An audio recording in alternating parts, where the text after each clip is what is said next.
So it's taken more than a year to actually benchmark all the GPUs that have been released for creators, because it's slightly different than just gaming benchmarks out there. On the table you can see most of them, but all the GPUs can't fit on the table, and some of them are behind me or some other place. So in this video I'm going to be sharing all the benchmarks that I have made in this year, and even some of the discoveries that I've found that I haven't shared on the channel yet, because there's actually more data that gets into those benchmarks that gets released on YouTube. Looking for a cheap way to license your Windows? Check out WhoKeys through the links in the video description. Make sure to use the code TN20 to get a 30% off. Paste the license to the activation settings and you're all done. This license is for Windows 10, but you can upgrade it to Windows 11 for free. They also offer Microsoft Office 19 license. Use the same code TN20 to get a 30% off. Check out WhoKeys.com in the video description below. First off, I want to start off with saying thank you to all of the brands who have actually worked with TechNotice together to actually lend or give some of these GPUs to actually provide this helpful information to creators out there, because as you can see, there isn't another place where we can put all of those benchmarks together. We have all the Intel GPUs, we have all the AMD GPUs wherever they are, we have all the NVIDIA GPUs and much more. I have got some GPUs from last generation as well, so this is going to be very interesting. So if you're running some of the 30 series GPUs or wondering which one should you be getting in terms of the 40 series or Ryzen 7000, they're all benchmarked here and you can see them in there. I don't have all of the 30 series, but there's a few in there just to give you a reference, but all of the 40 series and Ryzen 7000, they're all in here, including Intel. So thank you MSI, Zotac, Intel and Asus, I think I've remembered them all now, for actually allowing me to do this.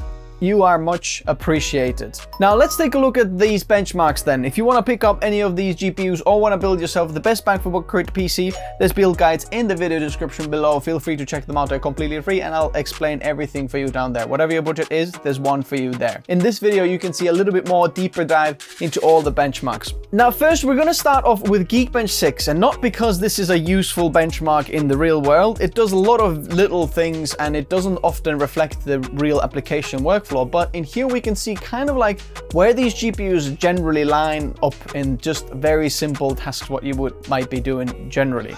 So you can see the 4090 is right on the top of the chart. Also, if you look very closely, you can see I've got a few different 4090s out there. And when we go a little bit further into the benchmarks, you can see even more different models of 4090. So you can really see if there's a difference between like two separate ones. For example, in some of the benchmarks, I'm testing two separate 4090 TUFs from Asus. So that's all reflected on the benchmarks that I haven't shared before, or no one's shared before, really. You can see there's quite a big jump between 4080 and 4090, and then quite a big jump between 4080 and 4070 Ti, and then 4070 Ti to 4070. So these are big jumps, and then we can gradually like kind of go lower further down there. So that was OpenCL. If you're looking at Vulkan scores here now, you can see very similar results here. Apart from the AMD cards, which actually love and perform very well with Vulkan, and you can see that the 7900 XTX is second place there between two 4090s. Interestingly, I've got a very high score with the TUF 4090, but not so high of a score with the Zotac 4090, which is just interesting. And you can see that the 4080 and 7900 XT perform pretty much exactly the same in Vulkan scores. Now Intel here isn't as impressive, kind of performs about the same as 4060 Ti, but that's their first gen GPUs. Let's keep going. Now, let's take a look at Adobe Photoshop, because you can actually utilize certain things in Photoshop with the GPU, and the more they develop the software, the more we can actually utilize a GPU. And here you can see that the fastest card for Photoshop is actually Intel Arc A770, and I was very surprised by that. I didn't expect the Intel cards to perform very well, but as you can see, the third space is also Arc A750, and then the A580 from Arc, again right on the top there. The 4090 and 4080 and the massive cards, they're actually somewhere further down. Also, AMD cards seem to be performing a little bit better in Photoshop than NVIDIA card. The NVIDIA card is actually one of the lowest ones for Photoshop, and you can see that the second sample and first sample of 4090, they're just somewhere in the middle park over there. But probably the most important thing to take away from this benchmark is actually the difference between the first and the last GPU. There is about 10, okay, maybe 11% difference between the absolute worst card and the absolute best card for Photoshop. And I'm also gonna leave now these subscore chart on the screen as well, where you can see the GPU score, general score, and filter score, because they're very, very similar. Like you can see that the general score, the top score, and the very bottom score, they're like within just few percent of each other. Now, the filter score is a little bit different because some of these can be accelerated through GPU and so on. And that's where the Intel Arc cards are like quite a bit better there than some of the other ones. But honestly, if you're just looking for a GPU for Photoshop, I'd highly recommend checking out the Intel Arc cards, just because the amount they cost, they're gonna give you loads of performance in Photoshop, and really you don't need anything else. Plus, if you do a little bit of video editing, the Arc cards for bang for buck, really hard to beat them. Also, the A770 has 16 gigabytes of VRAM if you ever need to do bigger things, or you're doing large, screens and large canvases and zooming in like photos. You might need that, but for most people, even like 8 gigabytes of VRAM is fine. But if you can, go with more than 8, because that's a little bit more future-proof in case your workflow increases and you're working with larger assets or larger files, larger video, larger things that require more VRAM, if that makes sense. I didn't include Adobe Lightroom Classic, just so you know, but Lightroom Classic starts to use more and more GPU acceleration in certain things, but so far I still don't see, or I see even less of a difference between the best and the worst GPU for Lightroom Classic, so I'm not gonna include that benchmark in here. Moving on to video editing and Adobe Premiere Pro, and this is where things get a little bit interesting. Firstly, I want to mention that this is a Geekbench 0.98 and Premiere Pro 23.6.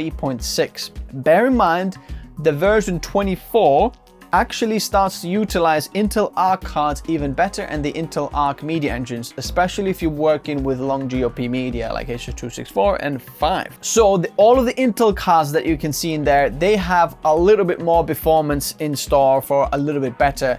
But since I started this benchmarking like a long time ago, then I had to kind of move things over, and by the time I was testing the Intel cards, they didn't support Adobe 24, so we're testing 23.6. You can see that the results here are interesting. What you can see here is extended overall scores, so a lot of different codecs, different resolutions, and this test actually utilizes about 8.6, so a little bit more than 8 gigabytes of VRAM, and the results are actually slightly capped if you have less than 8 gigabytes of VRAM. If you have more than 8, you can see this going a little bit more.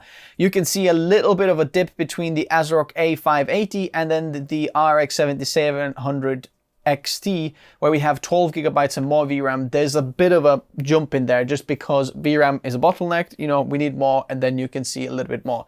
In your real workflow, you're probably gonna see more than 8 gigabytes if you're working with 4K media and a little bit more complex timeline where you just don't splice video and you've got, one layer of video and then you just export that, then don't worry about the VRAM. But if you've got multiple layers and a little bit more complex, I highly recommend getting at least 12 gigabytes because you're gonna use more of this. Even simple videos like these on YouTube, for me, we're using multicam obviously for doing it, different cameras, but we're using 18 plus gigabytes of VRAM.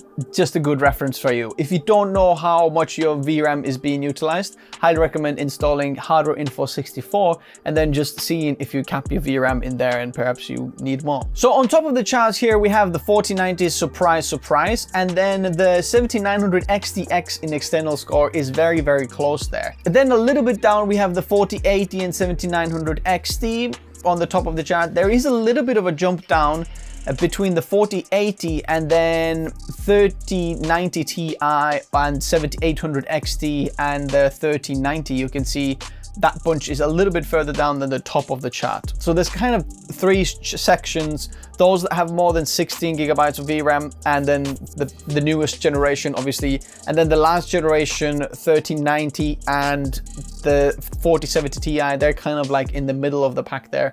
And then we have the 8 gigabytes that all perform roughly about the same. Interestingly, the Supreme X is about the same as a 2060 Super for some reason, which is just interesting. I don't know why the MSI RTX 4080 Supreme Max perform like that, but bear in mind, all of these benchmarks are not just done once. We're doing at least 5, sometimes 10 benchmarks if I'm seeing them all over the place, making sure that, you know, they're accurate. And often each benchmark runs a certain run or benchmark a few times as well, so it's an average of a lot of averages. And then on the bottom we have like the 4060, 7600 XT and A770, but the A770 I'd probably put in the middle pack there, because it does have a little more performance in store, especially if you're working with H.264 and 5 media. The extended overall score is not all. What you can see on the screen now, and if you need glasses, feel free to grab them or get a little bit of a magnifying glass, because there's a lot of numbers on the screen so you can follow these up.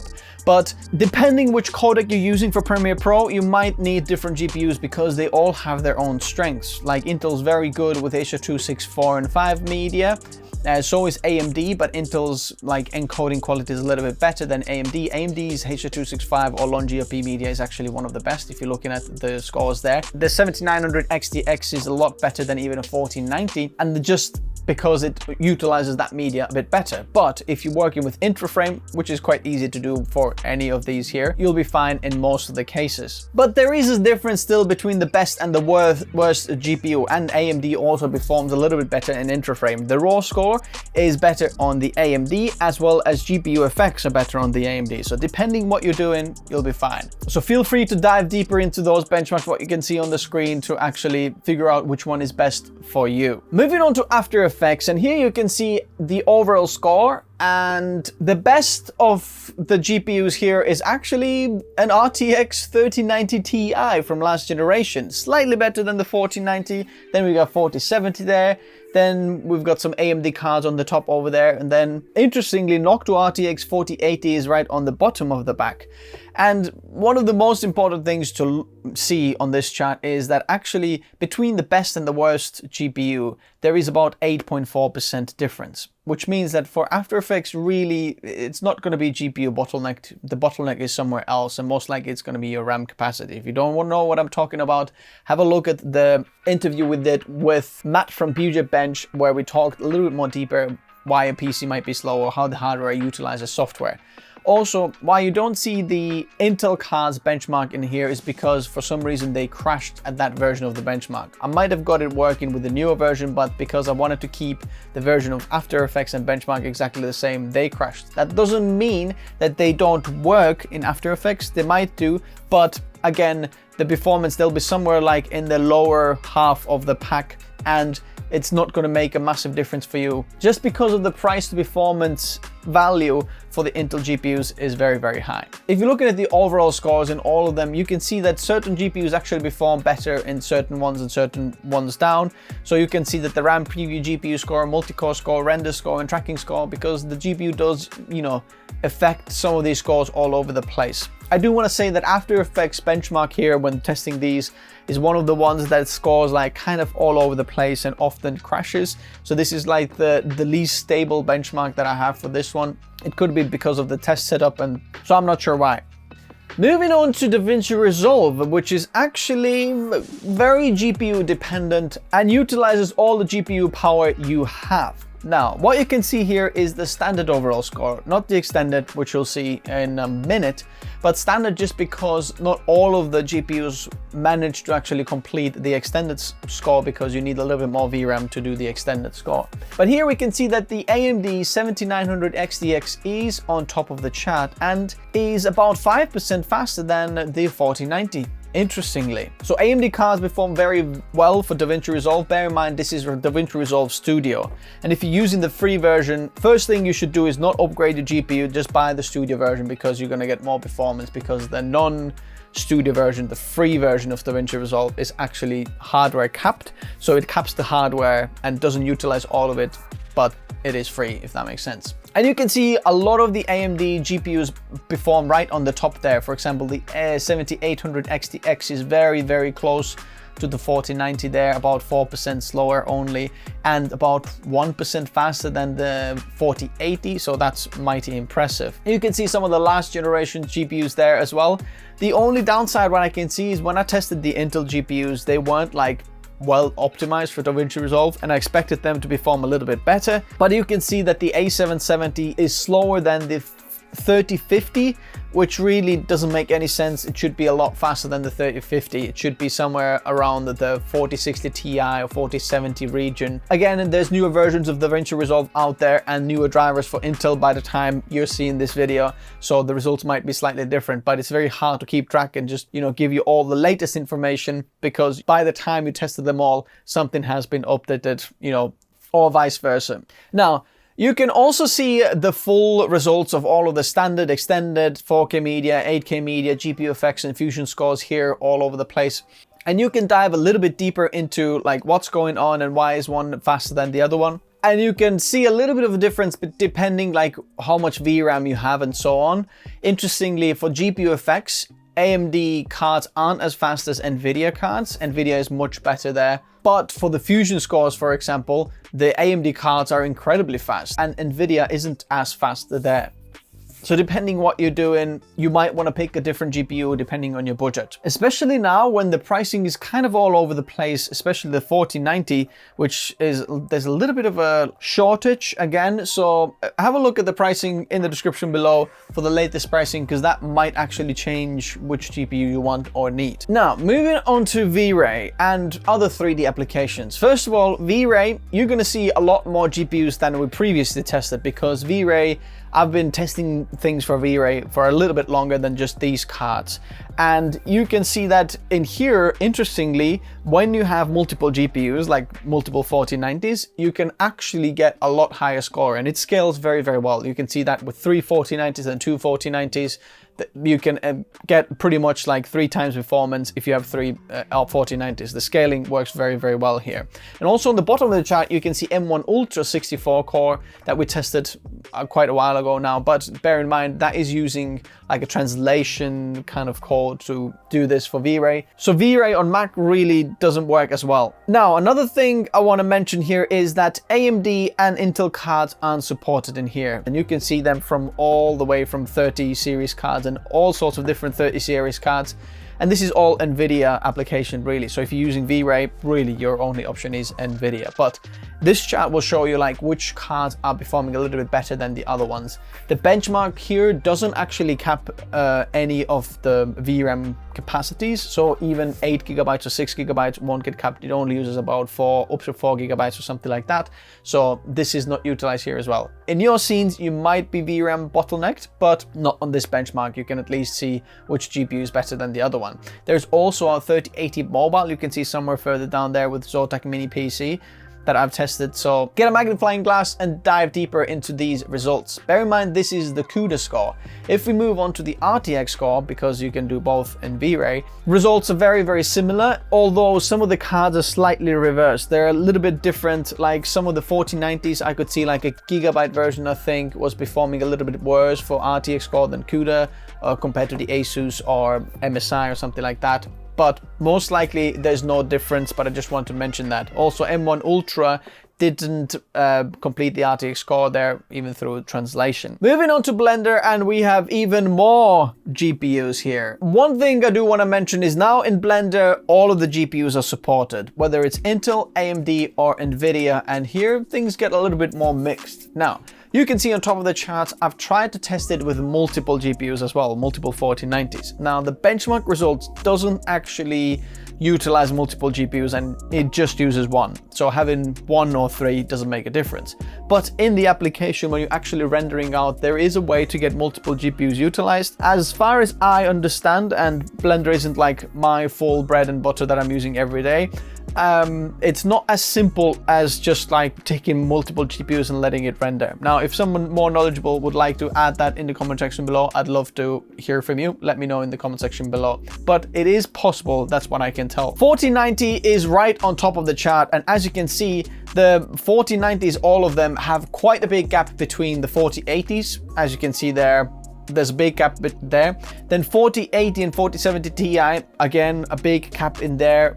there's like quite a big difference in these different things. And on top of the chart, we actually have the MSI Supreme Liquid X, which is liquid cooled 4090, and you can see it does make a little bit of a difference. Interestingly, 4070 Ti is slightly faster than a 3090 Ti, which is very, very impressive. And for NVIDIA, really for 3D, NVIDIA is absolutely amazing. Now, the best AMD card actually is somewhere further down. You can see that the RTX 4060 Ti Pro Art with 16 GB of VRAM, or even 8 GB of VRAM, is slightly faster than the 7900 XTX. And bear in mind, this is like one of the latest drivers that we're using late 2023. So for AMD and Intel, NVIDIA is on a whole nother level for Blender, and you can see that in all of these benchmarks. I wish AMD was a little bit better, especially with some of their cards like the 7900 XTX that has a lot more VRAM, but unfortunately 3D rendering is a whole nother level with NVIDIA. We have some Apple devices there as well, the M1 Ultra on the bottom, but still not quite as impressive. And you can see M3 Max in there as well. And the first chart was about the monster scene, but there's also Junkshop and classroom scenes, and I'm gonna leave the whole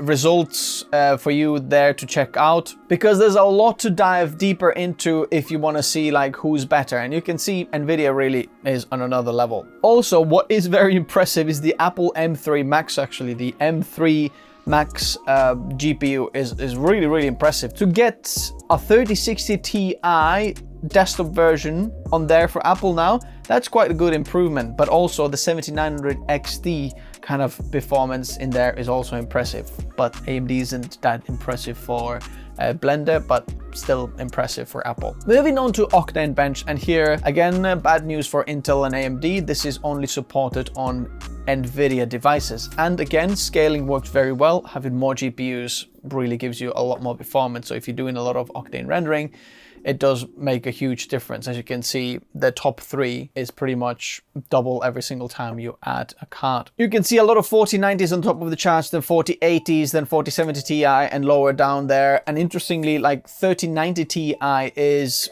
a little bit slower than the 4070 Ti in OctaneBench. That just shows how much they've improved the performance with the next generation of GPUs. And lastly, let's take a look at Redshift here.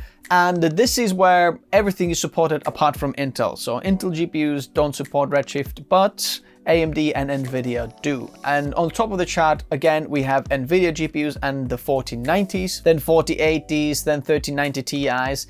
Interestingly, the best of AMD 7900 XTX is actually slower than an RTX 4070, which is interesting, and only a little bit faster than 4060 Ti. You can see it's about 3% faster than the 4060 Ti, which is really not impressive for AMD at all. So for Redshift, again, if you want good performance, NVIDIA is the one to go. Conclusion then, which GPU should you be getting? And there is a lot of different versions out there. And if you're a beginner and you're thinking, what's the difference between Zotac and Asus and Gigabyte and MSI, but they're all 4090s, what's the difference? Well, basically the short answer is it doesn't really matter. Go whichever brand you like the design the most. For example, if you look at 4090 from Zotac or Asus, the design is different, but they perform really within margin of error of each other. They're really not better than the other one. Just look at the price. The other thing is build quality. Some brands have a little bit better build quality reputation than the other ones, but it does vary between generations. Sometimes one is better than the other one, so you can't really tell that either. So you can look at reviews a little bit later. For photo editing, I'd probably recommend Intel because that's very good as well for the bang for buck, or AMD cards really perform there, but really doesn't make a difference. The A770 is good for photo editing just because of the larger VRAM. Then for video editing, depending what you're doing, kind of all cards kind of slot in there. I'd like to give an honorable mention for the Intel just because they're new guys in the block and actually perform very well just for their price performance. So if you're in the lower end, have a look at some of the Intel cards. They perform very, very, very well. If you're wanting the ultimate performance, even though AMD performs better in some of the H.264 and 5 codecs, I'd say probably a 4090 is still a really good and solid pick just because of the studio drivers and overall performance is better in there. For 3D, there is no competition for AMD. They are on another level, so if you're doing 3D, just forget about Intel and AMD for a minute. Now, there are a few other separate different models of GPUs that got launched this year that I kind of have spot my eye. Now, one of them is this guy here, the Noctua 4080. Now, I'd like this design improved. I was more impressed with the 30 series about this idea. The 40 series, really, the 4080 here cost a little bit too much to actually make sense for this, especially because the power draw isn't that big there and you know that. But I do still like it, and I'd like to get a chroma black version of this. I think it's a great concept how to improve GPU cooling and noise, but I think not as impressive as last year. Then also I want to give a shout out to these Intel GPUs. I think the Sparkle cards, they look absolutely fantastic. The design, a blue GPU, that's different. We haven't seen that one before, and very minimalistic as well. I quite like that. And in terms of 4090s, I think one of my best favorite designs was actually from MSI, the Supreme X cards, whether liquid cooled or non-liquid cooled. I think they are the nicest one. I thought TUF was the nicest at first, but TUF is just too gaming. Like, don't write TUF gaming on it. Strix is quite nice as well, but it's still like very gamery and blingy. I think the Supreme X looks the nicest. And then the most beautiful GPU award this year goes to this guy inside there. This is the Asus ProArt series of RTX GPUs, and they are, oh my word, so beautiful. Bear in mind, whether you get a 4060 or 4080, they've got a few different variants of these. They look and are exactly the same size. It's just beautiful. Minimalistic, no RGB, just beautiful black and golden. Oh man, I mean, do you agree with me? Do you not agree with me? This is just very, very nice. I'd like to get a 4090 with that as well, perhaps a little bit bigger. That would be really nice. So that award goes definitely for Asus. And if you do use Adobe Creative Cloud, when buying the ProArt GPUs, you're gonna get 3 months for free. If you buy other Asus GPUs, then you get 1 month for free. So if you're a creator, might be worth checking out Asus cards because you can deduct that from the price. Just another little tip for you. Anyway, if you want to pick up any of these GPUs, I'm going to leave the link in the description below. So, which one was your favorite GPU of 2023 and going on to 2024? I know there's a new GPUs just around the corner, so hit subscribe because those are coming out very, very soon, in a few weeks probably. So, Happy New Year, and I'll see you soon. Bye-bye.